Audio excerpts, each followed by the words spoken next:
Selamat pagi siswa-siswi kelas 11 MIA. Pagi ini kamu akan melanjutkan pembelajaran tentang alat optik bagian yang kelima dengan pokok bahasan kita yaitu pembiasan pada lensa cembung. Dan yang akan didalami di sini yaitu mengenal jenis daripada lensa cembung dan kemudian bagaimana lensa cembung membentuk bayangan berdasarkan sifat-sifat sinar istimewa yang dimilikinya. Yang pertama, kita mengenal pengertian lensa, yaitu sebagai benda bening yang dibatasi oleh dua bidang lengkung. Dan bidang lengkung yang kita maksud di sini adalah bidang lengkung permukaan bola yang tipis atau yang bersifat sferis. Ya. Maksudnya, ketebalan daripada lensa itu dapat diabaikan sehingga sinar sejajar dan dapat difokuskan pada titik fokus lensa tersebut. Kemudian ada beberapa jenis daripada lensa. Secara umum, lensa itu terbagi atas lensa cembung atau lensa konveks, yaitu lensa di mana bahagian tengahnya itu lebih tebal dibanding bahagian tepinya. Ya, seperti gambar yang diberikan. Dan sifatnya yaitu mengumpulkan sinar yang sampai padanya dan itu dikumpulkan pada titik fokus lensa itu. Selanjutnya beberapa bentuk daripada lensa cembung. Bentuk yang pertama yaitu jika lensa cembung keduanya bersifat cembung, berbentuk cembung, maka disebut bikonveks. Sedangkan apabila salah satunya adalah datar, maka kita sebut plan konveks. Dan jenis yang ketiga daripada lensa cembung adalah lensa cembung yang salah satu permukaannya adalah cekung dan disebut konkav konveks. Jenis kedua daripada lensa yaitu lensa cekung atau konkav, yaitu lensa yang memiliki bagian tengahnya lebih tipis dibanding bagian tepinya, ya seperti gambar. Kemudian sinar yang sampai kepada lensa cekung ini itu disebarkan, dipencarkan. Jadi seolah-olah cahaya itu bersumber daripada titik fokusnya seperti garis putus-putus. Demikian juga dengan bentuk daripada lensa cekung. Lensa cekung memiliki 3 bentuk. Yang pertama, kedua permukaannya yaitu cekung, kita sebut bikonkav. Kemudian salah satu permukaannya adalah datar, kita sebut plan konkav. Dan jenis yang ketiga yaitu selain dia cekung, permukaan lainnya itu bersifat cembung. Kita sebut konveks konkav. Jadi inilah 2 jenis secara umum lensa yang akan kita pelajari lebih lanjut dan bahagian daripada lensa berdasarkan bentuknya. Sebelum kita melanjutkan, kita perhatikan ada percobaan tentang lensa.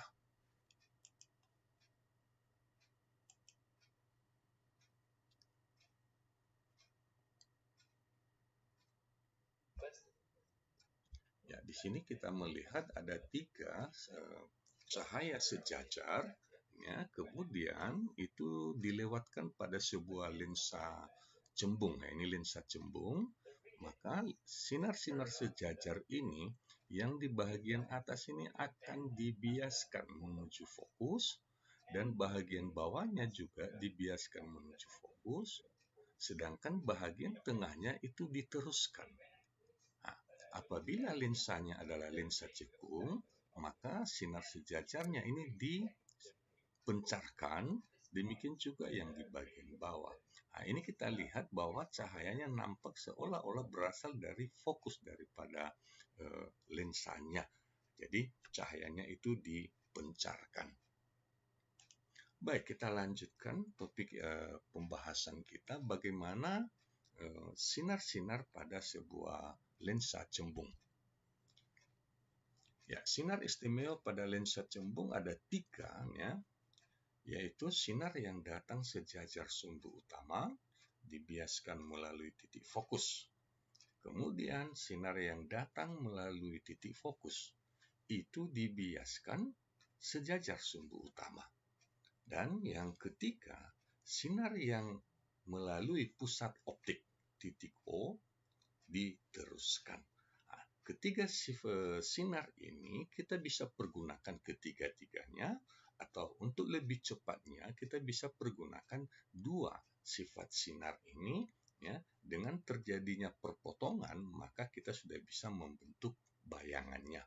Bagaimana sifat bayangan yang akan dihasilkan dengan melukis sinar istimewa pada lensa cembung ini, ya kamu perhatikan masing-masing posisi daripada bendanya. Ya, posisi yang pertama, apabila benda ya berada lebih besar daripada 2 kali fokus atau jari-jari kelengkungan. Jadi ini kita perhatikan, ini adalah lensa cembung, ya, pusat optiknya. Kemudian F2 ini adalah fokus daripada permukaan yang kedua ini. Ini permukaan yang kedua memiliki fokus F2 dan jari-jari kelengkungannya 2 kali F2. Kemudian di bagian belakang ini kita sebut ini F1, yaitu fokus daripada permukaan cembung yang bagian pertama ini. Kita sebut ini fokus 1 karena ini yang akan dikenai oleh sinar. Jadi ini bagi permukaan pertamanya. Jadi kita sebut ini F1 dan kemudian jari-jari kelengkungannya. Kita akan mempelajari bagaimana bayangan jika bendanya berada pada posisi yang berbeda. Sekarang dikatakan benda berada pada posisi lebih besar daripada jari-jari kelengkungan, lebih besar daripada 2F, berarti di sini. Ya, kita perhatikan baik-baik.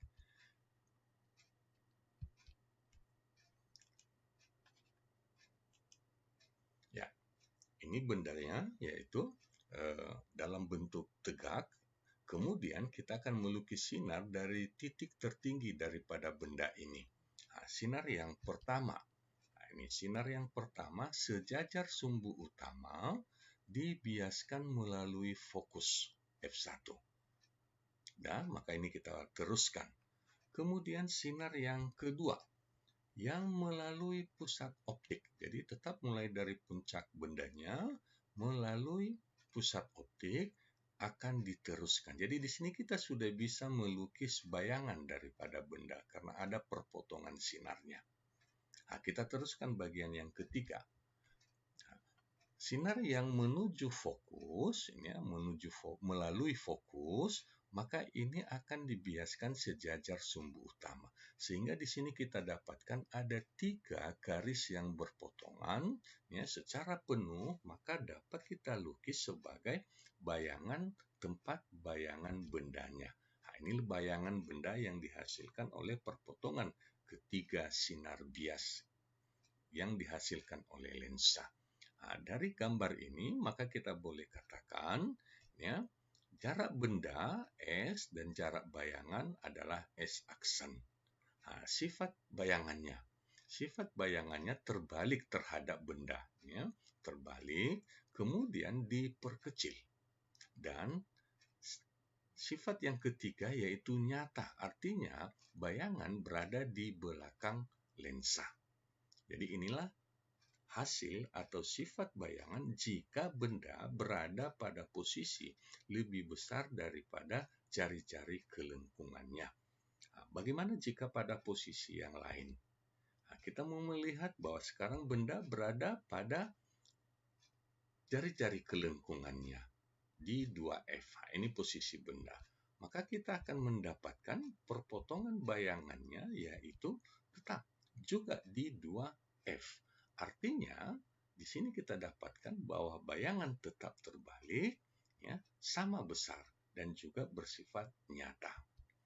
Ya, ini posisi jarak benda, jarak bayangan, dan sifat bayangannya. Posisi yang lain, apabila benda berada di antara, ya, di antara fokus dan jari-jari kelengkungannya. Apa yang dihasilkan? Dengan sinar yang sama kita lukiskan, Ya, 2 saja kita sudah bisa dapat, kalau 3 lebih bagus lagi. Dan maka dihasilkan bahwa jarak atau besar bayangannya itu adalah lebih besar daripada bendanya. Ya, jadi terjadi perbesaran lebih daripada 1 kali. Kemudian inilah jarak benda dan bayangan, dan sifatnya ya terbalik, diperbesar, ya, kemudian berada di belakang lensa atau kita sebut nyata. Nah, posisi yang selanjutnya, jika bendanya berada pada jarak fokus itu sendiri, ya, sekarang berada pada jarak fokus seperti ini, maka kita akan melihat, ya, dengan melukis sinar-sinar istimewa yang ada, maka kita lihat tidak ada sinar yang berpotongan. Artinya, jika benda berada pada jarak fokus, maka bayangannya berada di tak terhingga, artinya tidak dapat dilukiskan. Nah, ini khusus jika benda berada pada jarak fokus. Nah, bagaimana jika benda berada pada jarak lebih kecil daripada fokusnya, seperti ini? Maka kita perhatikan tetap dengan sinarnya. Nah, sinar sejajar sumbu utama, ini sinar sejajar sumbu utama, udah dibiaskan melalui fokus, kemudian kita teruskan, kita perpanjang. Ya, sinar biasnya kita perpanjang. Yang kedua, jika melalui pusat optik itu akan diteruskan, maka apabila kita perpanjang, ini kita sudah bisa dapatkan perpotongan daripada perpanjangan sinar biasnya.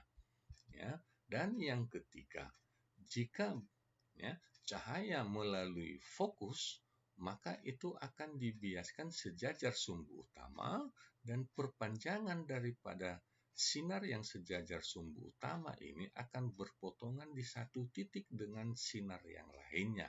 Nah, disinilah kita dapat lukiskan puncak daripada bayangan bendanya. Nah, inilah yang kita sebut dengan bayangan benda. Nah, pada cermin cembung ini, pada posisi inilah bayangan berada di depan lensa.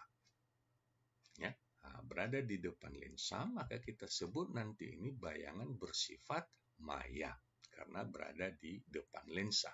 Kemudian di sini juga kita mau melihat yaitu bahwa bayangan benda yaitu tegak, tidak terbalik. Kalau yang tadi kita dapatkan terbalik. Maka jika benda berada di antara pusat optik dengan fokus, maka bayangannya dihasilkan adalah tegak, diperbesar, dan maya. Baik, kita sudah mengamati bagaimana sinar-sinar istimewa dan bayangan yang dihasilkan oleh sebuah lensa cembung, maka kita sekarang lanjutkan dengan matematiknya. Bagaimana persamaan sebuah lensa tipis? Ya, seperti kamu sudah pernah pelajari pada cermin cekung atau cermin cembung, maka persamaan daripada lensa tipis, baik itu lensa cembung maupun lensa cekung, ya, tetap yaitu 1/f sama dengan 1/s tambah 1/s aksen. Nah, nanti hanya di dalam tanda atau ada beberapa tanda perjanjian yang menyatakan sifat-sifat daripada lensa tersebut. Jari-jari kelengkungan juga yang kita sebut dengan R atau 2F. Ya. Nah, perbesaran bayangannya juga sifatnya sama seperti pada sifat cermin. Baik, beberapa tanda yang menunjukkan sifat daripada lensa cembung atau lensa tipis. Pertama, jarak benda itu positif jika berada di depan lensa. Kemudian, jarak benda negatif jika berada di belakang lensa. Ya. Nah, selanjutnya, bayangannya. Bayangannya adalah positif jika berada di belakang lensa atau nyata. Dan bayangannya negatif jika berada di depan lensa seperti gambar yang terakhir kita lihat tadi. Fokus positif untuk lensa cembung dan fokus negatif untuk lensa cekung. Kemudian, tinggi bayangan. Tinggi bayangan adalah positif apabila dia bayangannya tegak atau maya, berarti berada di depan lensa. Dan bayangannya tingginya adalah negatif jika dia terbalik atau nyata berada di belakang lensa. Jadi inilah beberapa perjanjian tanda pada sebuah lensa, ya, dengan persamaan fokus dan perbesaran yang tetap. Sekarang kita mengamati contoh soal. Sebuah benda tegak tingginya 2 cm diletakkan di depan lensa cembung yang berjari-jari 20 cm. Jika jarak benda ke lensa 30 cm, tentukanlah jarak bayangan, jarak tinggi bayangan, sifat daripada bayangan, dan jalannya sinar. Baik, data yang diberikan adalah lensa cembung, kemudian tingginya 2 cm H, jari-jari kelengkungan 20 cm, berarti fokusnya 10. Benda diletakkan pada jarak 30 cm dan ditanya, ya, jarak bayangan, tinggi bayangan, sifat bayangan, dan jalannya sinar. Baik, kita kerjakan satu-satu. Jarak bayangan kita pergunakan persamaan fokus, ya, maka kita dapati bahwa jarak bayangan pada saat bendanya berada pada jarak 30 cm, ya, 30 cm, maka bayangannya adalah 15 cm. Ya.